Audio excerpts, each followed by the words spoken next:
Assalamualaikum warahmatullahi wabarakatuh. Perkenalkan, nama saya Dinda Azilia Putri dengan NIM 2204045011038. Di sini saya akan mengerjakan tugas ujian tengah semester teori-teori kepribadian dari BK angkatan 2022 kelas D. Di sini yang pertama yang akan saya jelaskan adalah teori kepribadian menurut Ludwig Klages, di mana Ludwig Klages lahir pada tanggal 10 Desember 1872 dan meninggal pada tanggal 29 Juli 1956. Dia adalah seorang filsuf psikologi dan ahli teori Jerman di bidang analisis tulis tangan. Kehidupan pribadi Klages: lahir di Hannover, Jerman. Di Munchen dia belajar fisika, filsafat, dan kimia. Namun, pada tahun 1894, setelah menyelesaikan gelar doktor dalam bidang kimia, dia bertemu dengan pematung Hans Bussy dan kemudian berpindah haluan bersamanya juga George Mayer. Dan akhirnya mendirikan German Graphology Association. Kembali ke Munchen, Klages menulis sebuah buku yang memuji puisi Georgi pada tahun 1902. Sebagai anggota kelompok Schuler dan penulis Ludwig Derleth, dia membandingkan dunia modern yang merosot dengan zaman kuno Jerman yang meritis. Dengan peran heroik bagai seniman dalam menempa masa depan yang baru, Georgi menjauhkan diri dari filosofi mistik Klages yang dimiliki oleh Schuler dan melanjutkan sebentar untuk menerbitkan puisi Klages pada tahun 1815. Selanjutnya kita masuk ke dalam konsep dasar teori kepribadian menurut Ludwig Klages, di mana berbicara tentang cara pendekatan Klages dapat digolongkan pada ahli-ahli yang memakai cara pendekatan pensifatan dan menentang cara pendekatan tipologis. Cara pendekatan tipologi itu sama sekali tidak memuaskan Klages karena tidak dapat memenuhi fungsinya untuk memahami semua manusia. Seseorang ahli tipologi sudah puas dengan memasukkan seseorang ke dalam tipe begini atas tipe begitu. Ahli tipologi sudah menyediakan kategori-kategori tertentu sebagai wadah untuk dapat memasukkan manusia ke dalam golongan atau tipe tertentu.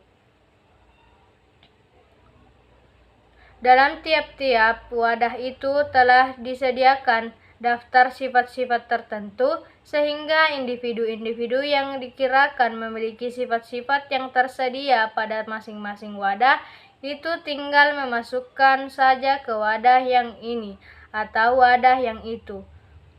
Cara bekerja yang demikian itu dipandang oleh Klages terlalu kasar dan terlalu dangkal, sebab sifat-sifat yang disebut pada masing-masing tipe atau wadah itu hanya sifat-sifat pada garis besar saja, sehingga kalau seseorang setelah dimasukkan ke dalam salah satu tipe, maka sifat khas individualnya justru terpaksa diabaikan. Jadi menurut Klages, dengan cara pendekatan tipologis itu orang tidak dapat mendekati kepribadian secara layak. Seorang ahli psikologis kepribadian haruslah tidak puas dengan sifat-sifat garis besar itu, karena tidak ada dua orang yang benar-benar sama kepribadiannya. Masing-masing orang haruslah didekati dan dihadapi menurut apa adanya. Karena dasar pikiran yang demikian, itulah maka Klages ingin menyusun teori kepribadian yang dapat digunakan untuk mendekati setiap sifat-sifat kepribadian manusia sampai garis-garis kecilnya. Teori Ludwig Klages adalah teori yang memakai cara pendekatan pensifatan pada tokoh dalam menganalisis karakter tokoh. Klages mengatakan Menggunakan cara pendekatan tipologis adalah hal-hal yang tidak memuaskan dalam menganalisis karakter individu sebab menggunakan pendekatan tipologis tidak memenuhi fungsi untuk memahami sesama manusia. Selanjutnya, kita masuk ke dalam struktur kepribadian menurut Ludwig Klages, di mana merupakan ahli teori bidang psikologi kepribadian dan merupakan tokoh dalam ilmu filsafat. Klages membagi struktur kepribadian atas 3 bagian, yaitu yang pertama temperamen, yang kedua perasaan, dan yang ketiga gaya ekspresi. Di mana temperamen merupakan sifat atau bisa dikatakan kekuatan yang dimiliki oleh seseorang. Temperamen ada 2, yaitu sanguinis dan phlegmatis. Seseorang yang memiliki kepribadian sanguinis cenderung memiliki sifat pantang menyerah dalam keadaan apapun, sedangkan temperamen phlegmatis kebalikannya, di mana dari temperamen sanguinis terdapat yang mempunyai kepribadian phlegmatis selalu mempertimbangkan suatu hal yang bergerak lambat, tapi jika pertimbangannya telah matang, maka orang itu akan mempunyai kekuatan dasar dalam dirinya untuk mencapai apa yang diinginkannya. Klages membagi kepribadian manusia berdasarkan pada 2 temperamen, yakni temperamen sanguinis dan phlegmatis, di mana sanguinis yang menunjukkan sifat yang tidak dikenal lelah dengan kuatnya menuju sesuatu tujuan yang dianggap benar. Ada juga orang-orang sanguinis yang banyak bertingkah, mudah berubah, dan mudah tertarik pada suatu hal lain. Reaksi yang tinggi pada orang sanguinis biasanya berkeinginan untuk bergerak atau bereaksi. Selain itu, perasaan juga menjadi pendukung pada tindakan sanguinis. Sedangkan phlegmatis merupakan sifat yang dimiliki seseorang dengan sifat lambat, tidak mempunyai minat, dan apatis. Di samping itu, ada orang-orang phlegmatis yang suka bertindak sesekali muncul dan harus memenangkan kekuatan besar. Sifat seorang phlegmatis merupakan kebalikan dari orang-orang yang bertemperamen sanguinis. Perasaan merupakan bentuk suasana hati seseorang yang dirasakan seperti kesedihan ataupun kebahagiaan. Perasaan terdiri atas 2 bagian, yaitu batin serta taraf kejelasan. Kegiatan batin merupakan sesuatu yang belum dikerjakan oleh seseorang namun sudah mampu dirasakan, sedangkan taraf kejelasan adalah sesuatu yang sudah dikerjakan dan mampu dirasakan oleh perasaan seseorang yang berupa suasana hati. Daya ekspresi merupakan suatu dorongan pada diri manusia untuk mengungkapkan maksudnya yang diekspresikan tersebut, seperti sedih, bahagia, dan takut. Kemudian kita masuk ke dalam kepribadian tidak sehat menurut Ludwig Klages, di mana kepribadian sehat menurut Ludwig Klages adalah jenis kepribadian yang tidak seimbang dan mengalami ketegangan internal. Individu dengan kepribadian yang tidak sehat mungkin mengalami konflik internal, kebingungan, dan ketidakmampuan untuk berintegrasi dengan lingkungan sosial mereka. Kepribadian sehat menurut Ludwig Klages adalah jenis kepribadian yang seimbang dan harmonis, di mana individu dengan kepribadian sehat cenderung memiliki kontrol diri yang baik, mampu beradaptasi dengan lingkungan sosial, dan menjalani kehidupan yang memadai. Selanjutnya kita masuk ke dalam faktor-faktor yang mempengaruhi kepribadian menurut Ludwig Klages, di mana yang pertama dorongan instingtual, di mana Klages berpendapat bahwa dorongan-dorongan instingtual atau naluri berperan penting dalam membentuk kepribadian seseorang. Ini termasuk dorongan seksual, dorongan untuk bertahan hidup, dan dorongan-dorongan lainnya. Yang kedua, watak, di mana Klages memandang bahwa setiap individu memiliki watak yang unik, yang terbentuk oleh kombinasi faktor genetik dan pengalaman hidup. Watak ini memainkan peran penting dalam membentuk kepribadian. Yang ketiga, kecenderungan jiwa, di mana Klages juga memperhatikan peran kecenderungan jiwa atau psikis dalam membentuk kepribadian. Ini mencakup aspek-aspek seperti emosi, perasaan, dan kualitas psikologinya. Yang keempat, lingkungan. Meskipun Klages menekankan peran faktor internal dalam membentuk kepribadian, lingkungan juga memiliki pengaruh pengalaman hidup, interaksi sosial, dan lingkungan fisik dapat memengaruhi perkembangan kepribadian seseorang. Yang kelima, ekspresi. Klages menganggap ekspresi individu termasuk ekspresi seni sebagai cara untuk mengungkapkan kepribadian. Cara seseorang menyatakan diri mereka dalam seni dan ekspresi kreatif juga dapat mencerminkan aspek-aspek kepribadian. Perlu ingat bahwa pandangan-pandangan Klages tentang kepribadian mungkin dianggap kontroversial dan telah menjadi subjek kritik. Ilmu psikologi modern telah mengembangkan teori-teori yang berbeda tentang kepribadian, dan pandangan Klages mungkin tidak lagi diterima secara luas dalam literatur ilmiah kontemporer. Baik, selanjutnya kita masuk ke dalam materi kedua, di mana kita akan membahas tentang teori kepribadian menurut Carl Gustav Jung.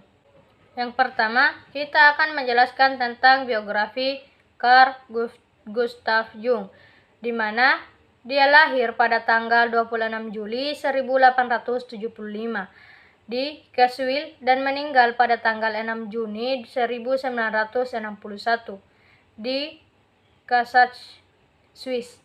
Carl Gustav Jung lulus dari Fakultas Kedokteran Universitas Basel pada tahun 1900. Pada tahun 1913, ia berhenti menjadi dosen untuk mengkhususkan dirinya dalam riset-riset. Sejak tahun 1906, ia mulai menulis serta dengan Sigmund Freud, yang baru jumpanya pertama kali setahun kemudian, yakni tahun 1907. Pertemuan yang terjadi di Wina ini sangat mengesankan bagi kedua belah pihak, sehingga terjadilah tali persahabatan antara mereka. Sigmund Freud begitu menaruh kepercayaan kepada Gustav Jung, sehingga Jung dianggap sebagai seseorang yang patut menggantikan Sigmund Freud di kemudian hari. Pada tahun 1933 sampai 1942, Jung menjadi guru besar di Politeknik Zurich. Dan pada tahun 1944, ia diangkat sebagai guru besar dalam psikologi kedokteran di Universitas Basel. Selanjutnya kita masuk ke dalam materi atau konsep dasar teori kepribadian menurut Carl Gustav Jung, di mana Jung dalam menerangkan kepribadian sebagaimana juga Freud menggunakan konsep libido. Namun berbeda dengan Freud, Jung tidak melihat libido sebagai dorongan-dorongan seksual, melainkan ia melihat sebagai energi yang mendasari bermacam-macam proses mental seperti berpikir, merasa berhasrat, menghindar, dan sebagainya. Aktivitas psikis tidak ditentukan oleh prinsip kesenangan, tetapi muncul secara otonom melalui libido dan ditentukan terutama oleh prinsip pelepasan energi.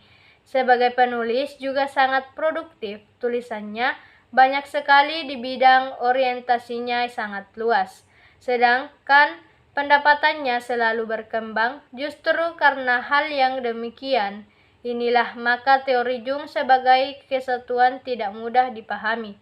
Kalau disederhanakan, teori tersebut dapat dimengerti juga dalam rangka struktur, dinamika, serta perkembangan kepribadian atau biasa disebut dengan psis. Pertentangan atau perlawanan terjadi antara berbagai aspek dalam kepribadian, antara pikiran dan atau animus. Pasangan-pasangan di atas itu selalu saling berlawanan, berhubungan secara komplementer dan kompensatoris.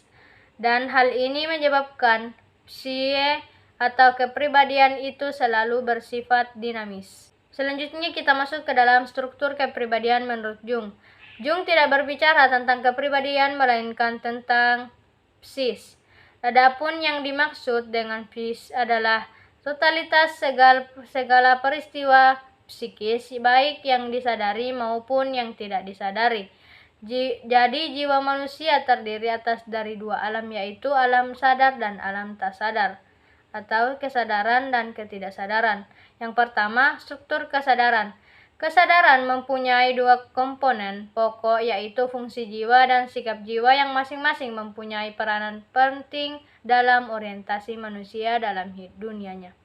Yang pertama, fungsi jiwa. Fungsi jiwa oleh Jung ialah suatu bentuk aktivitas kejiwaan yang secara teori tiada berubah dalam lingkungan yang berbeda-beda. Jung membedakan 4 fungsi pokok, yang 2 rasional yaitu pikiran dan perasaan, sedangkan yang 2 lagi irrasional yaitu pendirian dan intuisi. Yang kedua, sikap jiwa. Sikap jiwa yang dimaksud dengan sikap jiwa ialah arah daripada energi psikis umum atau libido yang menjelma pada bentuk orientasi manusia terhadap dunianya. Arah aktivitas energi psikis itu dapat keluar ataupun kendala. Dan demikian pula arah orientasi manusia terhadap dunianya dapat keluar ataupun ke dalam. C. Tipologi Jung dengan mendasarkan pada 2 komponen pokok daripada kesadaran dalam membuat pencenderaan mengenai tipe-tipe tersebut, selalu dikupasnya juga kehidupan alam tak sadar yang baginya merupakan realitas yang sama pentingnya dengan kehidupan alam sadar. Kehidupan alam tak sadar itu berlawan dengan kehidupan alam sadar. Jadi orang yang kesadarannya bertipe pemikir, mereka tidak saranya adalah perasa. Orang yang kesadarannya ekstravers, ketidaksadarannya bersifat introvers. Ada yang telah dikemukakan itu adalah keadaan kehidupan alam sadar yang sebenarnya. Tetapi masih ada satu lagi soal, yaitu bagaimana orang dengan sadar menampakkan diri keluar, karena cara individu dengan sadar menampakkan diri keluar itu belum tentu sesuai dengan keadaan dirinya yang sebenarnya, dengan individualitasnya. Yang kedua, kita masuk ke dalam struktur ketidaksadaran, di mana ketidaksadaran mempunyai 2 lingkaran, yaitu ketidaksadaran pribadi dan ketidaksadaran kolektif.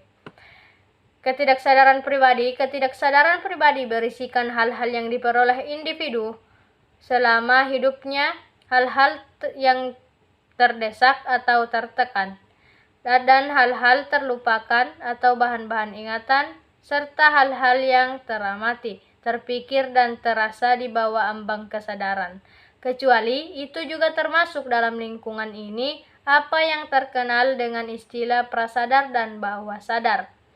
Alam prasadar merupakan daerah pembatasan antara ketidaksadaran pribadi dan kesadaran dan berisikan hal-hal yang sial masuk kesadaran alam bawah sadar. Istilah ini berasal dari Dacier, berisikan kejadian-kejadian psikis yang terletak pada daerah perbatasan antara ketidaksadaran pribadi dan ketidaksadaran kolektif. Ketidaksadaran kolektif mengandung isu-isu yang diperoleh selama pertumbuhan jiwa seluruhnya, yaitu pertumbuhan jiwa seluruh jenis manusia melalui generasi terlebih dahulu. Ini merupakan endapan cara-cara reaksi kemanusiaan yang khas semenjak zaman dahulu di dalam manusia menghadapi situasi-situasi kekuatan, bahaya, perjuangan, kelahiran, kematian, dan sebagainya. Carl Gustav Jung, seseorang psikologi terkenal, mengembangkan teori kepribadian yang membedakan antara tipe kepribadian yang sehat dan tidak sehat. Dia berbicara tentang konsep individuasi yang merupakan proses menjadi diri sendiri yang sejati. Menurut Jung, individuasi adalah tanda sari kepribadian yang sehat. Kepribadian yang sehat menurut Jung melibatkan keseimbangan antara maskulin dan feminim. Seseorang yang memiliki kepribadian sehat cenderung mampu mengatasi konflik internal dan mengintegrasikan berbagai aspek diri. Kepribadian yang tidak sehat sebaliknya dapat terjadi ketika seseorang tidak mampu mengatasi konflik internal, ketika ada ketidakseimbangan ekstrim antara berbagai aspek diri, dan ketika seseorang sangat menganut pola pikir dan perilaku tertentu sehingga ia kehilangan kontak dengan aspek-aspek lain dari dirinya. Hal tersebut dapat mengarah pada masalah mental dan emosional. Jung juga mengidentifikasi berbagai jenis gangguan kepribadian seperti neurosis, psikosis, dan skizofrenia yang merupakan contoh kepribadian yang tidak sehat. Jung menjalankan pentingnya pemahaman diri dan upaya untuk mencapai individuasi sebagai menuju kepribadian yang sehat. Selanjutnya, faktor-faktor yang mempengaruhi kepribadian menurut Gustav Jung, di mana yang pertama adalah kesadaran. Jung membagi kesadaran menjadi dua lapisan, yaitu kesadaran sadar dan kesadaran tidak sadar, di mana kesadaran sadar adalah bagian yang kita ketahui dan kendalikan sehari-hari, sementara kesadaran tidak sadar berisikan komponen-komponen yang terlebih dalam dan kurang terlihat. Yang kedua, tipe kepribadian. Jung mengemukakan bahwa terdapat dua fungsi utama dalam kepribadian, yaitu fungsi pemikiran atau rasional dan fungsi perasaan yaitu irrasional, dan juga membagi kepribadian menjadi 4 tipe utama: pemikiran, perasaan, intuisi, dan sensasi, yang masing-masing memiliki preferensi yang berbeda. Yang ketiga, arketipe, di mana Jung mengidentifikasi arketipe sebagai simbol-simbol atau motif universal yang muncul dalam mitos, mimpi, dan kisah-kisah. Mereka memiliki pengaruh terhadap kepribadian seseorang. Yang keempat, proses individuasi. Jung mengemukakan konsep individuasi yang merupakan usaha untuk mencapai kesatuan dan keseimbangan dalam diri seseorang. Proses ini melibatkan integrasi aspek-aspek kepribadian yang berlawanan. Yang kelima, pengalaman masa lalu. Pengalaman masa lalu perkembangan individu juga memainkan peran penting dalam membentuk kepribadian menurut Jung. Mungkin itulah materi yang bisa saya sampaikan dan saya akhiri. Wabillahi taufiq wal hidayah. Wassalamualaikum warahmatullahi wabarakatuh.